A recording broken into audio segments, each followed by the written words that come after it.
Знаете, ребенок редко говорит прямо там «мне плохо», там «я один», «ты меня не слышишь». Он просто начинает молчать, закрывает дверь, уходит в телефон, раздражается на любые вопросы и говорит одно слово «нормально».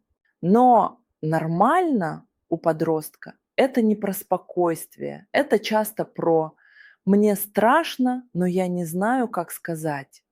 Ты все равно не поймешь. Я боюсь разочаровать. И вот мама думает, он вырос, перестал нуждаться. Но чаще он просто перестал чувствовать, что рядом безопасно говорить. Восстанавливать контакт не значит контролировать каждую минуту. Это про другое. Садиться рядом и молчать вместе. Вместо допросов спрашивать: тебе сейчас нужна помощь или просто чтобы тебя услышали? Говорить: я рядом, даже если ты злишься, даже если ошибся. Когда ребенок чувствует опору, он возвращается. Медленно, не сразу, но возвращается. Если чувствуешь, что между вами стена, в моем телеграм я показываю, как ее разобрать без крика и давления. Ссылка в профиле. Приходи.